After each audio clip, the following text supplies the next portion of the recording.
Welcome back, everybody. I just got back from a trip where I did not fish, actually. I did go and watch my sports teams lose.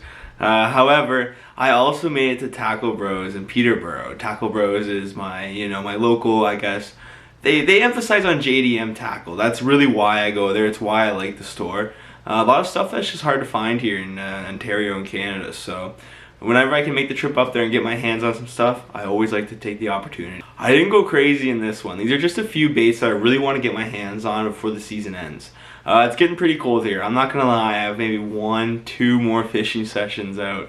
I mean, ice fishing is gonna kick off eventually here, and you know, there's still lots of species to go for, but bass season actually legally ends in November. I can't fish for bass at the end of the month, so you know, it felt weird kind of, you know, picking up a lot of tackle with not having the ability to use it. However, I still want to throw bladed jigs, and I still want to throw swim jigs and things like that. So that's kind of what I picked up here today. We're going to go through it, we're going to rig stuff up, and I'm going to show off some pretty neat JDM lures that I found. I'll start off and just quickly touch on the Nishine Smeltheads that I picked up. This is a bait that I've been using for so long. You'll see in lots of my videos throwing and catching fish on. I absolutely love these jig heads. They pair with so many different paddle tails, and it's just one that is starting to run out at my local shop, so I want to just get my hands on them when I can. I go through these all the time, so it's always good to have them. I bought these in the white color. This is the 2/7 ounce 4/0 hook, and this is the 1/8 ounce #1 hook. So yeah, the 1/8 ounce specifically is getting kind of hard to find. I think we only have it in the glow shad color here at my local store, which is a little scary. Hopefully they get a restock over the winter, but either way, I always try to make sure I have at least a couple of these on hand. So these come in at $7.50 Canadian, definitely a premium item. But for the pair, I mean, the value is there to me. It's a jig head that just gets crazy action off of every bait. It really doesn't matter what I throw. I'm always impressed with how it looks in the water. And I especially love these with the, you know, the Crush City Mare and a lot of the Kitechs like the Easy Shiner and things like that. It's just, it doesn't matter what the bait is. I find the Smelthead really just accentuates that action that you're trying to get. So now let's get into the meat and potatoes. This is the BBlade, the Bumblebee BBlade Narrow custom bladed jig. And this is from Bumblebee Custom Lures. It's a company that I was kind of eyeing, you know, just scrolling through the website, Tackle Bros site, or whoever I was scrolling through where they had these in stock. I'd always take a look at them, and you know, they look kind of neat, but at the end of the day, it is just a bladed jig. There's tons of bladed jigs out there, so you know, just something I never really thought much of. Then they did the restock on these in the Okeechobee Craw and the Green Pumpkin, which I got both of here. And actually, just so funny, throughout the summer there, I was kind of thinking I need a darker chatterbait. For whatever reason, it's just one that I don't have, and I'm just like, oh, you know, I've really gotten into throwing these. I just love throwing chatterbait. It's so fun. So, you know, having different colors seems like it would be a good idea to me, and this one looks pretty good. And then of course I've, you know, done more research on it, and the Narrow just seems like a cool option, a different option to the regular Z-Man chatterbait blades. So before I bust into this, the packaging is really cool. You get a look at that.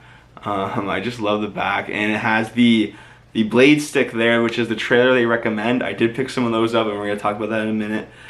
This does have hooks by Ryugi. This is the 1/2 ounce, and it does have a direct blade to jig connection, which is something people always look for in the chatterbaits. So we have here, this is a hand-tied skirt. Definitely feels premium.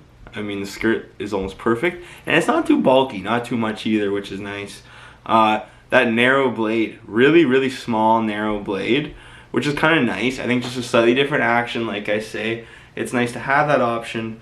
And then as I pull away the skirting, I'll show you that bait keeper there is just the standard, almost like you see on like a jackhammer, just a straight you know, wire hook there. Had a hook keeper on it, a nice super sharp sticky Ryugi hook. Everything looks really premium here. I really like the look of this. I'm gonna be excited to try this out for sure.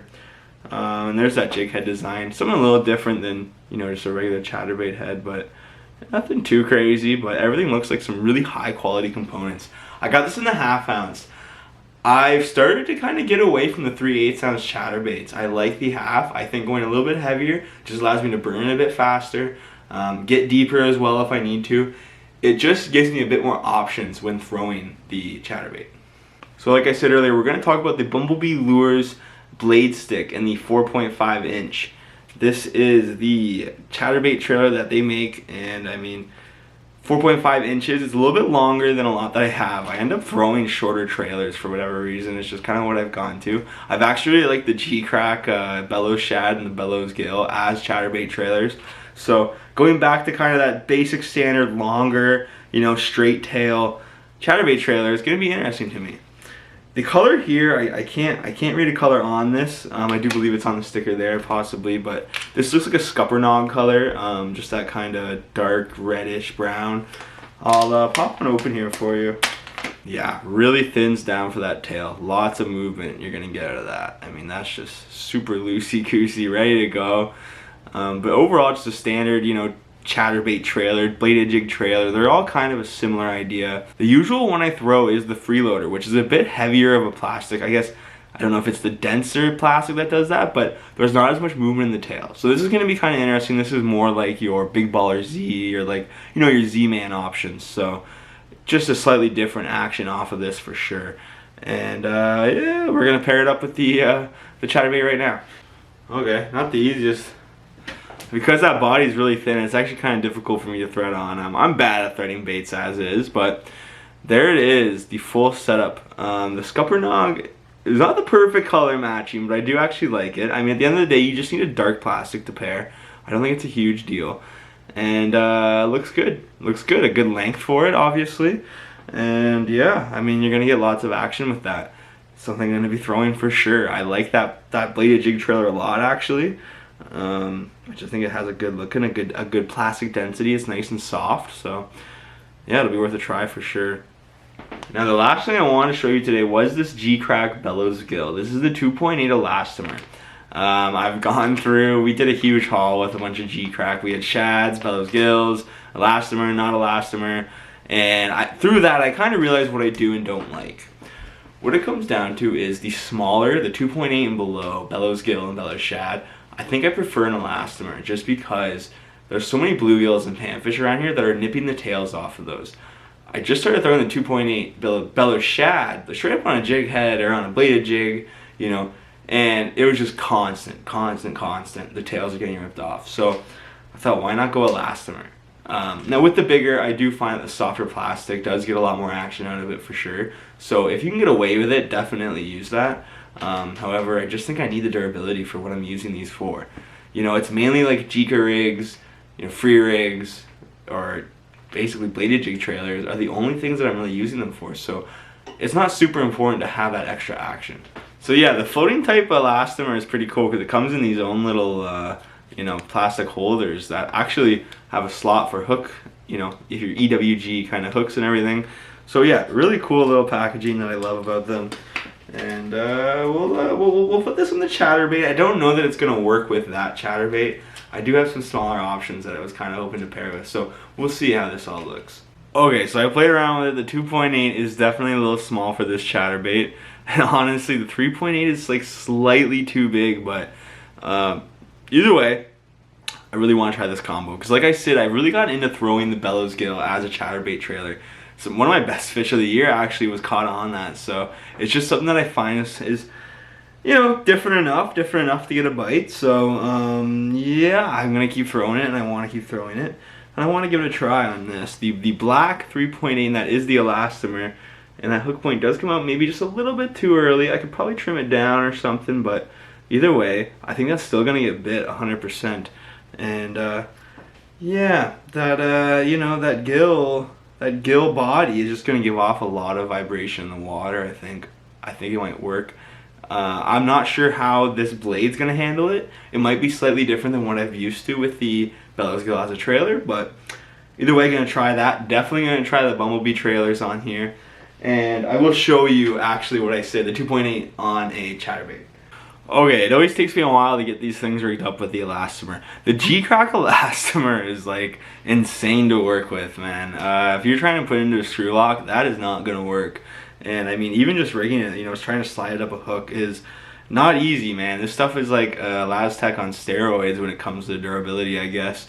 Either way, once you do get it on, I think it looks pretty epic. This is the Chatterbait Micro, the 1/8 ounce head.